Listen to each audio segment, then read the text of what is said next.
Satya, Dean of Academic Affairs, Assistant Professor of English, Holy Cross College, Autonomous, Nagarkoil, Kanyakumari. As today's resource person, will deliver a talk on the topic AI in ELT, ethical, pedagogical, and practical perspectives. To introduce the resource person of the day, I request Nusrat from First MA English to present the profile of Dr. P. Satya.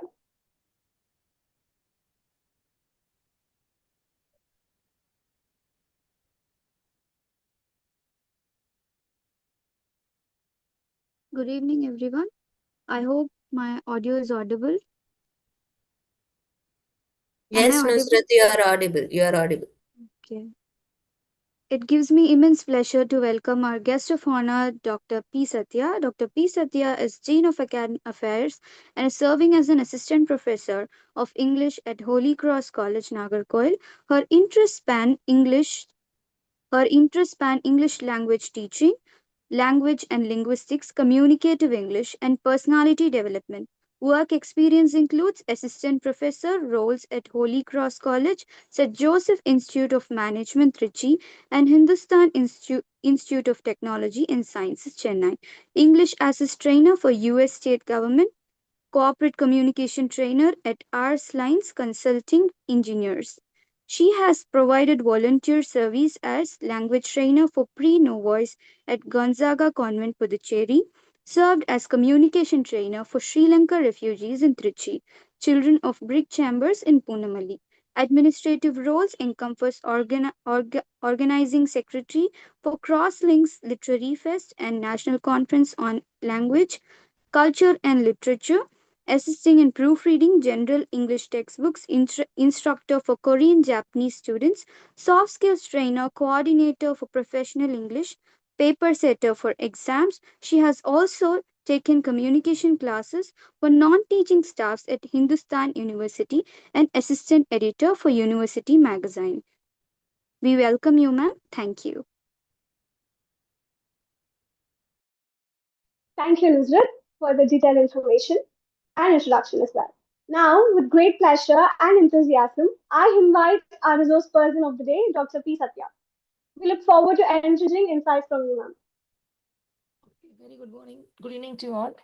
I'm really sorry about my voice. I've been not well for the past few days.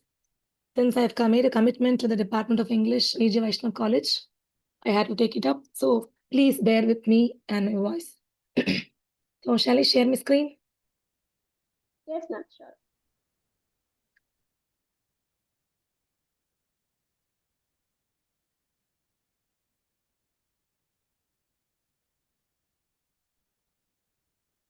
Is my screen visible?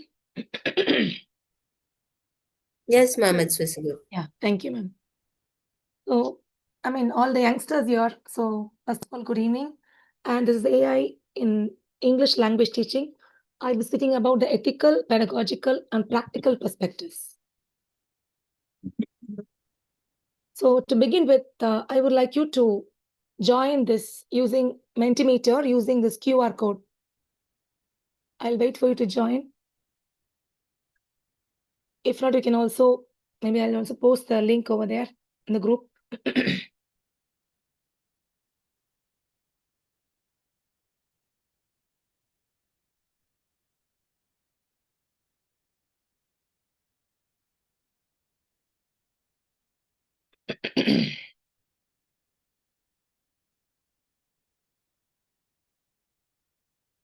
I'm posting the link.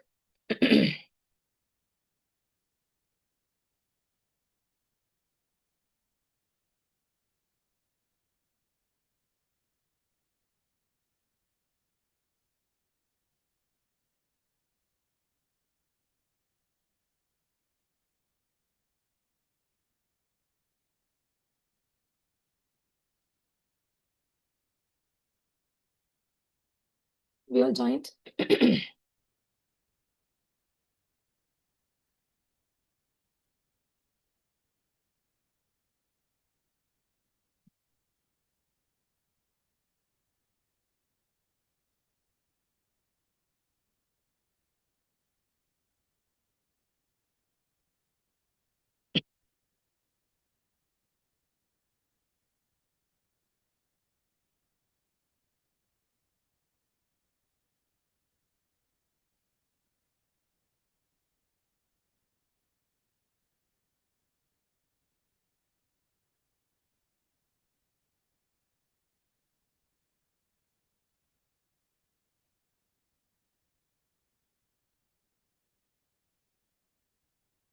Okay, please, no, you didn't wait for my instruction. Please post something that comes to your mind when you think about AI.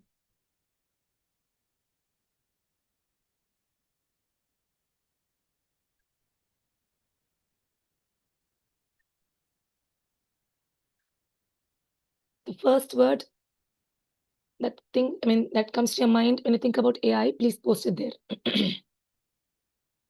Okay, Gemini AI, ChatGPT, innovative, interactive, digital, robot, capitalism, interesting, teach, digital.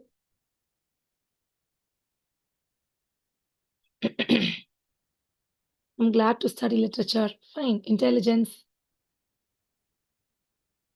rock AI, tool for learning, intelligence,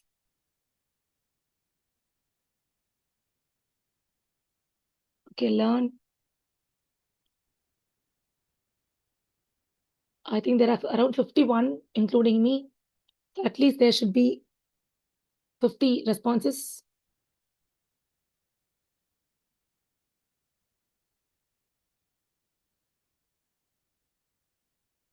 Or even the word that comes to you like kind of hope or even a threat when you think about AI, it's also most welcome.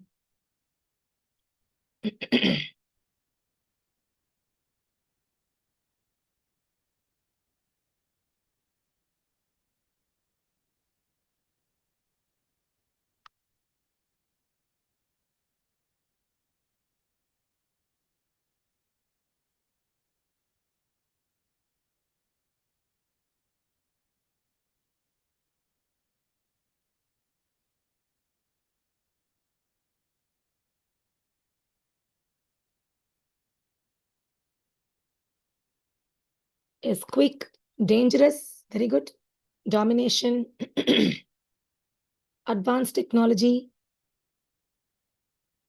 teacher's nightmare, content creation, learn. I'm glad to study it. Very good.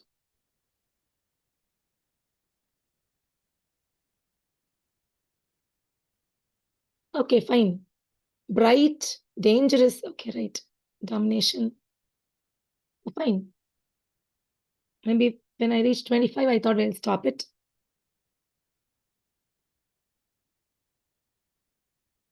Anything else you would like to add?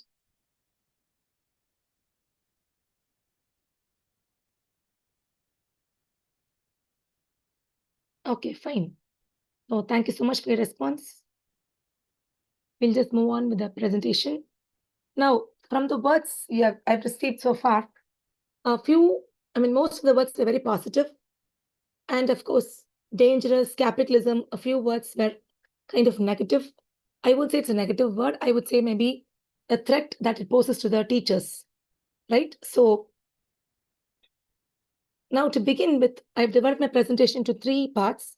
The first one is foundations, that is demystifying AI in ELT, that is the what in using AI in ELT classrooms or in English language classrooms. Second one is the pedagogy, that is the AI co-pilot for enhanced learning. That is the how of using AI in a classroom.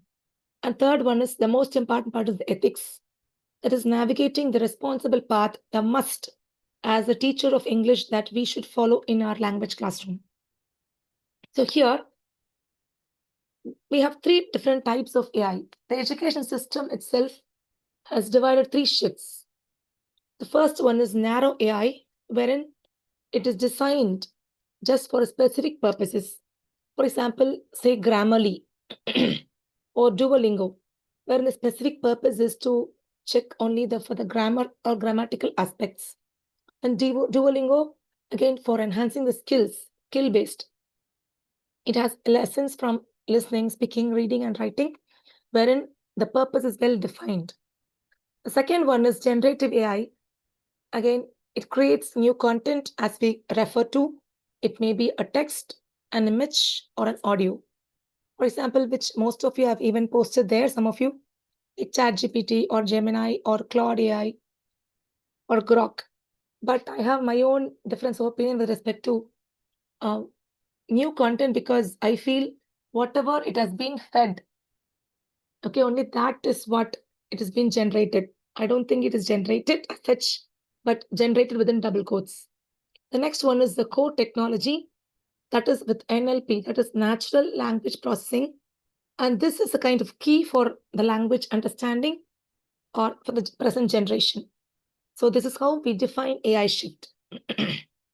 Now AI's value proposition in an English language teaching classroom as such. First one is, let us begin with something positive. It offers personalization to the learners.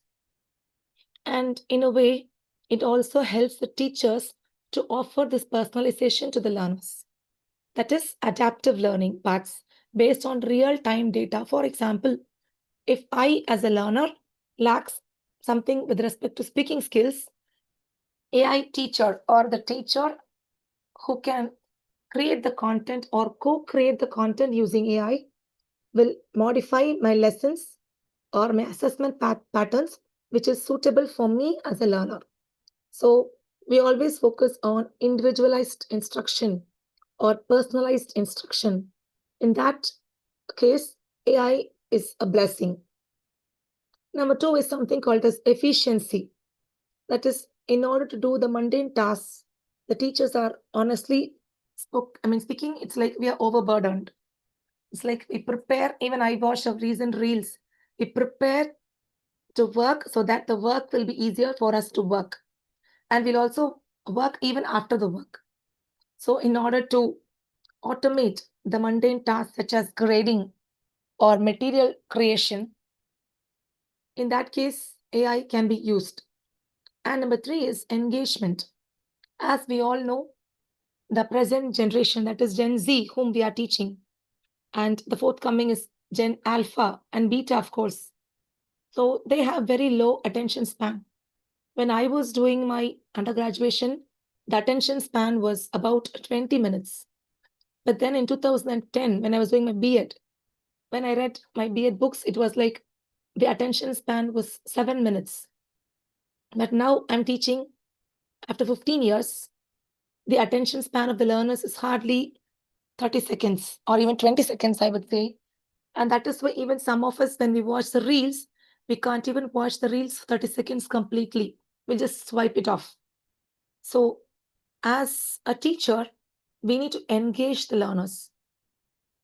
And we can get the help of these chatbots or even AI tutors to make this kind of environment to be more engaging. So that is, I would say these three are the most important besides the other important propositions in ELT. I personally believe that these three are very important. The next one is, I'll move on to the pedagogical innovation, which is very, very essential. So the how. So how to use AI in our classrooms. The predominant one is tailoring the learning experience. So as I told you before, personalization. If a learner needs something to be picked upon or to give a little more push, that can be given through this AI. So adaptive systems. So this can adjust itself. We can adjust the difficulty level in a classroom. As we are preparing the question paper based on the revised Bloom's taxonomy, we would rather focus on the mediocre level of students. Like 60% of them, the questions will be focused completely for them. And 20% for those who are, the high achievers. And the remaining 20% are the late bloomers. But again, when you take this AI, we can increase or adjust the difficulty level based on the individuals, wherein we get the performance data. That is very essential. And second one is data-driven insights. That is even AI analytics. It provides the teachers with the actionable student data. That is, will be given as PII, personally identifiable information. So we can also assess the learners, not just by the AI data, but even for our own observation and maybe conclusions by analyzing those data. And third is very important. The teacher role has been shifted from a lecturer. We are no more called as lecturers. We are called as curators or even diagnosticians, like kind of a medical terminology. So what the learner needs as a teacher, I should be able to understand. To put it in a simple words, I would rather say needs analysis. Before I step into a classroom, I need to analyze the needs of my learners. See, for example, like I am right now teaching in an arts and science college and in a very rural background. And some of the learners whom I encounter are first generation learners. So their need is different from where I worked before. I was in a metropolitan city like Chennai. I was in a deemed university, and we used to get only the creamy layer of learners. Though I had been teaching them for quite some time, I cannot follow the same strategies which I was using there in this classroom right now where I am teaching. Because I am a kind of a diagnostician, and being a teacher of English and as an ELT practitioner, I need to analyze my learners' needs before stepping into the classroom. Right? So these three are very important. So I have just look at this particular image. I got the help from Gemini. I just fed inputs like learner need, adaptivity, and teacher oversight. So it created something like this. Okay, so it is like personalized learning paths, how to optimize ELT in a language classroom. So as I said, the first one is the learner's needs. Of course, the learner's needs should be given priority. Next is adaptivity. Again, as a 21st century teacher, I cannot say I don't want to use AI in my classroom. Yes, Harvard University. yes, ma'am.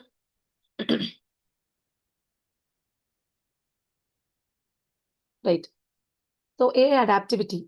So as a teacher, of this Gen Z teaching the Gen Z learners, I need to use AI in my classroom for intelligent tutoring and feedback. Instead of asking them, how was my class? Should I improve on something? Should I add or delete something in the way I teach?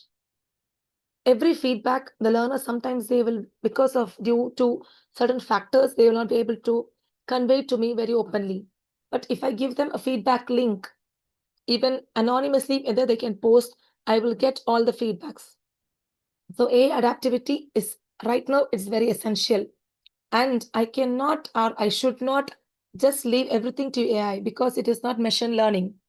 It is a teacher oversightedness should be there because the control should be with that of a teacher. I'm using the word control, not with that of the learners, but with that of the AI techniques or methods or methodologies which I'll be adopting in my classrooms, so that I'll be able to provide them proper mentoring and a targeted support to my learners.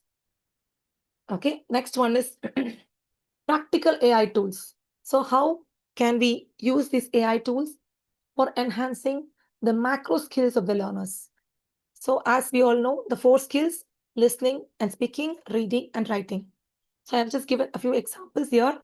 So for teaching listening and speaking, as a teacher, I can just use with the help of AI chatbots and speech recognition apps or devices, like with that of Elsa Speak or Conversational AI, or even there are many other apps like Promova, many apps. So this particular, using this help of AI tools, one thing is the learners, their affective filters will be lowered. So as far as we know, why even after studying English or exposed to English for 12 to 14 years, the learners are not able to speak properly?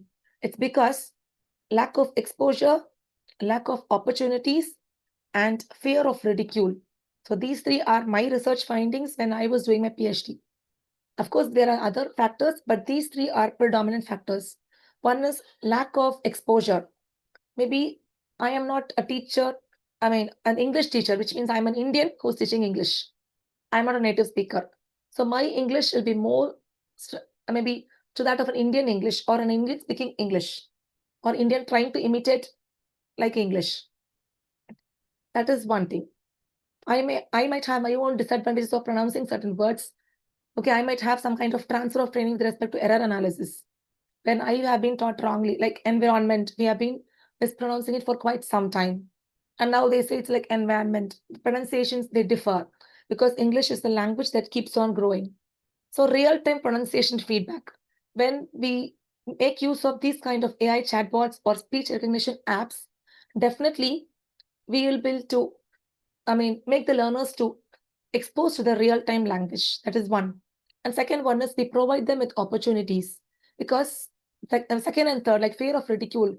If a learner, if he or she is able to understand the language and if he's not able to perform, that is, competence is there, but performance is not there, which means he or she is having a fear of ridicule. Like affective factors, like maybe the attitude towards the teacher or about the language, or even about their friends. What will my friends think about me if I make a mistake? So when these kind of AI chatbots, when they listen to the practice sessions, definitely it will not going to mock at them.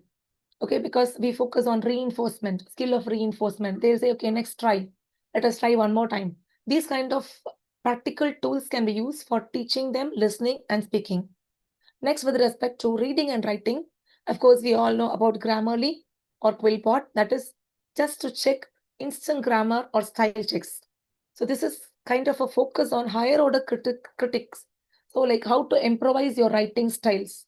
And we all know a good listener is a good speaker and a good reader is a good writer. So just to provide them with these, or maybe enhancing them with these kind of skills, so we can also use these kind of AI tools for teaching these skills, communication skills. Next is, I'm moving on to the second part, that is the teacher efficiency using AI as an assistant. Again, I would like to reiterate AI assistant. So as a teacher, I told you before, we are being overburdened with a lot of academics is fine, but even administrative works because of the different policies by the state government and the central governments. But we have to adapt and adopt to that. But we can also get the AI assistant to automate the mundane works, like that of lesson planning. Okay, like generating lesson outlines and creating rubrics for your assessment patterns and unit plans or semester plan. Okay, whatever we plan, we can just get the help of AI. Next one is material creation and co-creation with using AI. So the first one is kind of, I told you about the learners using different IQ level, or maybe their level of proficiency, which will differ. In that case, we can create differentiated passages. So, for example, if the learner, I'm sorry, okay. If the learner is able to, maybe he or she needs some more push towards reading passages, in that case, we can create differentiated reading passages based on personalized instruction, as I told before. The third one is assessment. Again, automated grading. Instead of grading each and every person every day or immediately after every teaching lesson, we can give them automated grades for assessments and also for draft writing. So as a teacher and as a learner, we should understand that, because teachers are lifelong learners. So focus on prompt engineering. That is the skill of asking AI the right questions. The problem is when ChatGPT was just, we started using it, it just gave us everything and we were really fascinated. But nowadays, it's like asking too many questions, and at one point of time, we'll feel so irritated. But again, don't get irritated. Just learn the art of questioning. Because some students are there, they might feel that, what is this? The teacher has asked such a question. How can we answer this in the examination question paper while seeing the question paper? But questioning is more difficult than answering a question paper. So we need to master this prompt of engineering. Okay, and I would like to just comment about this particular image. Again, I gave the inputs to Gemini, and I got a very funny image. But then I again posted the same thing in ChatGPT. I got an image which was very plain. But again, I posted the image which I got at ChatGPT, and I asked Gemini to just add some kind of coloring to that and to make it more appealing. And this is what I got. Again, I'm moving to the final part of my presentation, that is ethical and responsible AI. That is the must. So when you look at this, triangle, we have ethical AI in education at the center. The first one is academic integrity. So please check on for plagiarism, or even as teachers, sometimes we are relying too much on technology, or I would say this kind of Gen AI. So it is our duty as a teacher and of course as a learner that we should not rely too much on technology or maybe AI.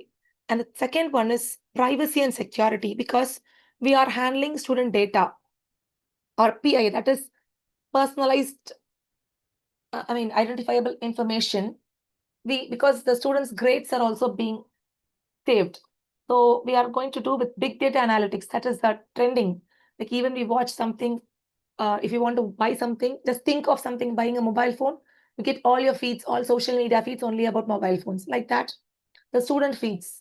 When you are a teacher, every mail, whatever you get, it's something based on research mail or even phone calls. So be very cautious and careful whenever you're, because remember, we are handling with that of a student's privacy and security. The third one is algorithmic bias and equity. So fairness and outcomes. Please, I watched this particular image, fairness and outcomes. Okay, that is what I gave, but unfortunately, it made a mistake. Okay, I can even show you the other image which I created. So please check it out, because whenever you are giving something information, it gives that ChatGPT can make mistakes.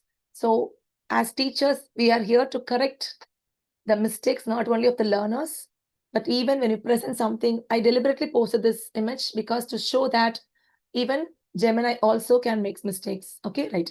And speaking about bias and equity, sometimes we need to be fair in the way we are conveying certain things to our learners, right? So these are some of the ethical considerations. So a very important question which every one of us might face: can technology replace teachers? But I would rather say technology can never replace competent professionals.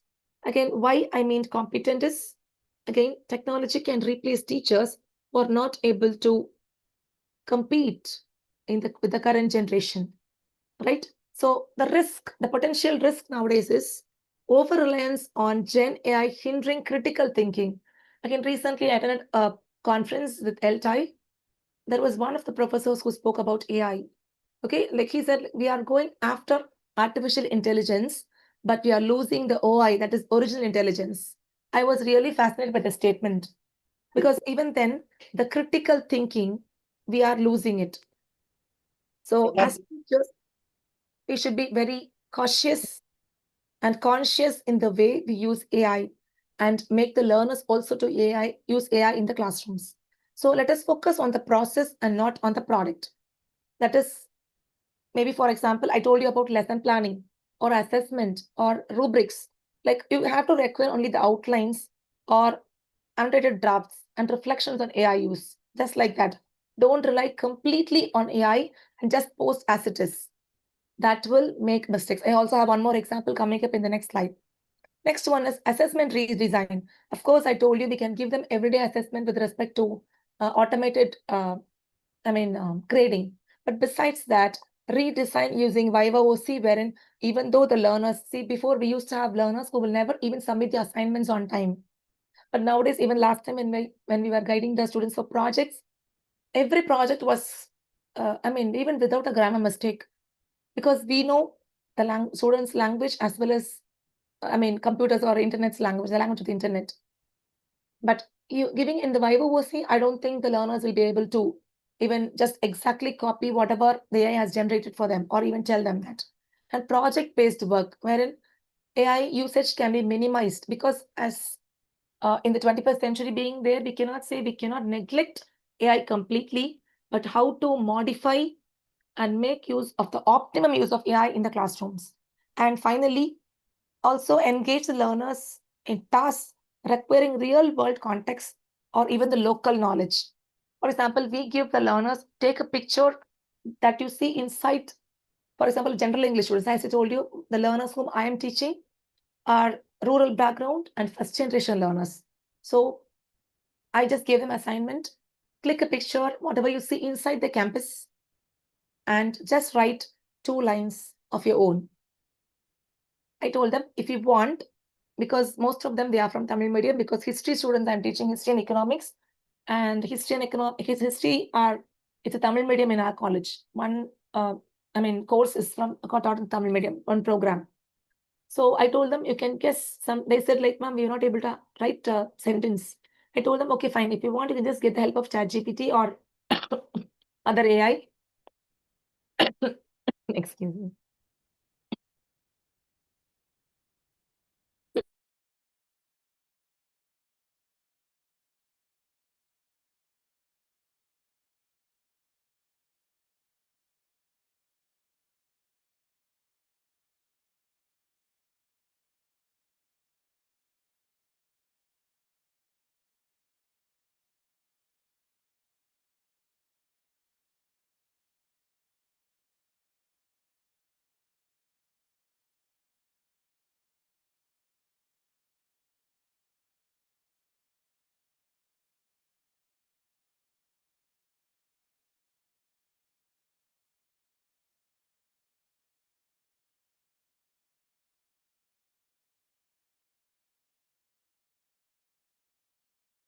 I'm sorry, I had some cough. So I asked them to get the help of ChatGPT to write a line. And I told them you have to rewrite it in your own words. Just get the help from ChatGPT. Just to help the learners to proceed with the activity. Right? So assessment should be redesigned, not just completely based on AI. Next one is addressing bias and equity. I felt this was very important because generally AI is based on the AI models are based often on standard English, as we call. Don't even think it's British English. It's mostly American English. So we may penalize the regional accents and dialects. So because English is no more English, it is Englishes, according to David Craddock. So English is the language of the world. We don't have only British English. We also have American, even Indian English, New Zealand English, Canadian. Like that, we have a long list. Like that, that bias should be removed. So we cannot just completely take AI for granted. Next one is equity. So again, the digital divide. For example, as I told you, I'm in a remote place called Kanyakumari. That is the tip of India. And we get around, I think, more than 100 days, we get rainfall here. So whenever it is raining to the interior parts of Kanyakumari, these kind of, we face this kind of, unreliable internet. So the digital divide also should be considered before we are addressing this. And the next one is, of course, AI also gives us these kind of data inputs, but as a teachers, we must also critically review the AI output for fairness and also to ensure diverse and accessible tools. So AI literacy is highly essential for both teachers and learners. So again, this is also one of the images which I created using Gemini. So I just gave this inputs, the difference between teacher focus as well as the focus by AI. So we here teachers are not being replaced, but we are being augmented. So when I talk about this AI Copilot it handles repetition. Okay, it gives the feedback just right or wrong. And the initial drafting, yes, it helps us. But as a teacher, we should focus on critical thinking, cultural context. Again, ELT is both local and global. When I try something in my classroom in Kanyakumari or in Nagarkoil, to be very specific, it may be applicable in my classroom. It may not be applicable in a classroom in Chennai, but it might be applicable in a classroom, say, in China. So that is why I told you ELT is both local and global. So the cultural context is highly important, and socio-emotional learning. I feel very strongly that AI enhances IQ level, the intelligent quotient of the learners. But I feel there is lack of human touch when completely we rely on AI. Especially we all have experienced the same thing during lockdown period. First lockdown, almost every one of us enjoyed completely a new scenario. We spent a lot of me time, family time, everything was there. But unfortunately, second lockdown, yes, it was kind of prolonging. But once the funds came down, once the resources were running down, we thought, okay, fine, this is not going to continue. And next is, we went on for, during the third and fourth period lockdown, We really wanted to come out. We want to just breathe fresh air. So the social emotional learning is highly essential. Only with respect to a human teacher, we focus on holistic development of the individuals, not just only the intellectual development. We should focus on the social, emotional, cultural development of the learners in order to make them to be completely, as we call, as holistic individuals. So as teachers, a kind of new competency, please see the spelling of this competency, even for repetition. So all these are generated by AI. Don't simply copy as it is. So we need to integrate AI in our classrooms. And I would say we have to co-create using AI. So, and before I conclude, I would also like to touch upon a few theories, because some of us will be, I hope you will make research using AI. So we cannot neglect the past. So I have the classical theories like behaviorism, cognitivism, and constructivism. So behaviorism, again, we know about corrective feedback. So AI also gives corrective feedback. For example, if I make a mistake with respect to grammar, it gives me, say, maybe with respect to tense specifically, say, maybe, okay, present perfect tense, it gives me that you made something wrong with respect to present perfect tense. Kindly work on that. That kind of corrective feedback. So it is, again, behaviorism. Next one is rewards. We think about badges, okay, gamifications, using Kahoot, these kind of Socrative, all these apps. So behaviorism, we use it. And cognitivism use this adaptive learning system based on the language acquisition device, or maybe the LAT in short, or maybe the comprehensible input, whatever we give to the learners, cognitivism is used. And finally, constructivism, again, interaction plays a role. Okay, even Mikhail Bakhtin, okay, he speaks about dialogic imagination, Lev Vygotsky, social cultural constructivism. So these speak about interaction. Okay, next one is TPACK model, TPACK model, that is technological, pedagogical, content knowledge model. And next one is a SAMR model, that is substitution, augmentation, modification, and redefinition. So with that, I would request all the teachers here, or maybe the future teachers here, don't outsource your teaching, but outsource your busy work. Okay, and I usually say to my teacher trainers whenever I go for teacher training, like Jack Lacan says, I think, therefore I am. So as a 21st century teacher, I would rather say, I post, therefore I am. So technology is a great servant, but a worst master. With that note, I would like to conclude my presentation. Thank you for your patient listening, and I'm really sorry about my voice. So thank you so much.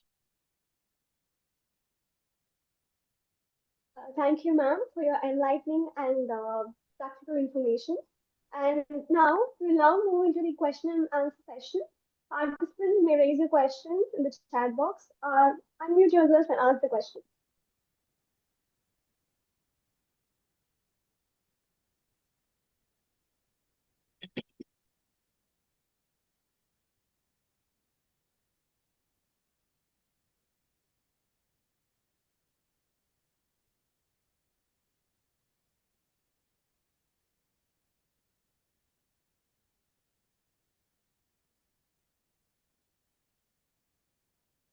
Any questions or suggestions or any clarifications?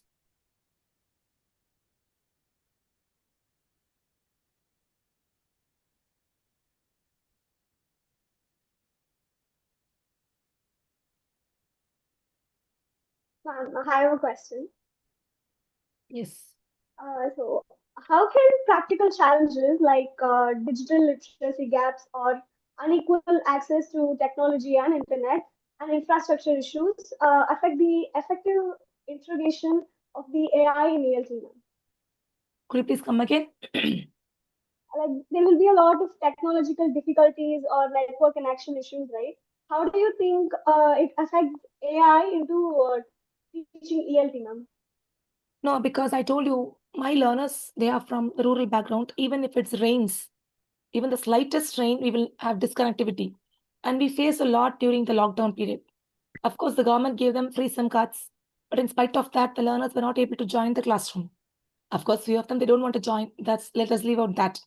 But even when some learner, if they want to join, but because of this digital divide, if they're not able to do that, I feel that is where the bias and equity, it's not equality. Of course, the government gave everyone with respect to free SIM card, but the government cannot do with something with that of nature. So that is what I mean by equity. So in that case, we can just give them asynchronous teaching, like thanks to all these recorded sessions. So they can watch it during their own pace. Even when we give them assignments or any assessments for that matter, we'll just give them some time to complete, especially for these kind of difficulties, the learners when they face these. So I don't think, of course, this is a drawback of using technology in a classroom. See, imagine when I have a throat problem, that is something natural. So I can't help it. But imagine if thank God it's not raining today, definitely we'll have some kind of hiccups with respect to technology. So if I come directly, even without the PPT, I will be able to speak it. But online, one way it has connected every one of us. It's a blessing. But certain times when it is not there, the digital divide is obviously there. Okay, ma'am. Yeah. Is there any other question?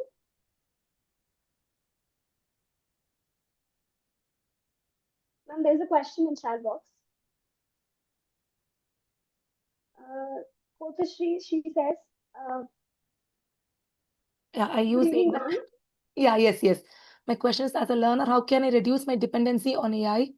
I use AI for even small sentence construction and feel like I'm losing my own creative voice.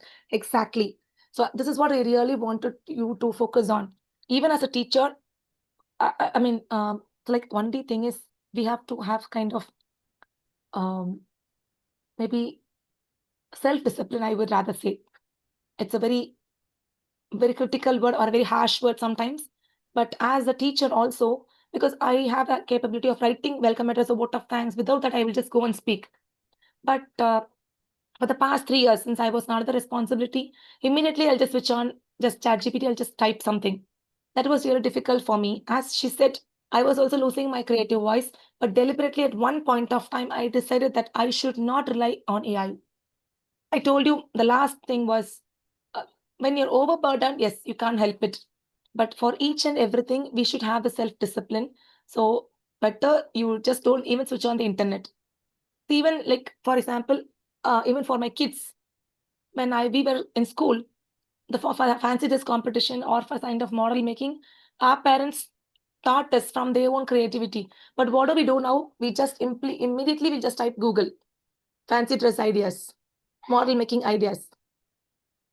So as an individual, we should restrict ourselves in completely relying on technology for everything. And thank you so much for get well soon. Thank you. I hope in a day or two I'll be. Yesterday it was too worse. Today I was able to at least make it up. Thank you for that. Thank you, ma'am. Yes, now I call upon Ms. Supraja, Assistant Professor, PG Department of English, to deliver the vote of thanks.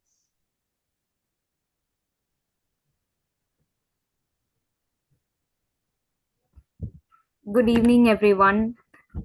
So this is Supraja, Assistant Professor from DDGDVC College, PT Department of English. On behalf of our department, I take this opportunity to express my heartfelt gratitude for making this FDP program a successful one. First and the foremost, I extend my heartfelt thanks to our principal, Captain Dr. Santosh Babu, and to our HOD sir, Dr. J. Praveen Prabhu, for his guidance throughout this program. And a special note of appreciation to our Tamil from Tamil department, Dr. Ramesh sir, and Jagadish sir from computer science department. Their support has added a lot of value to our program. And last but not the least, I thank all the coordinators and faculty members and student coordinators who have put in a lot of efforts to make this program a successful one. And thank you, one and all. I thank all the participants who have participated and made this program, an enlightening session for us. Thank you. Just the last one word. Thank you Yes. so much for giving me this opportunity. And a special thanks to Mr. Prem and head of the Department of English and the management of DG Vaishnav College and all the students and the participants here. And my voice was not so good, but not so bad as today also. So thank you so much for your patient listening. As we conclude, extend heartfelt gratitude to all dignitaries, faculties, and participants for making this session meaningful. Kindly fill out the feedback form shared in the WhatsApp group. Thank you once again for your active participation. You can all leave this meeting. Thank you.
Participants kindly leave the meeting. Feedback link will be shared in the WhatsApp group. You can end the session, leave the Zoom meet. Thank you.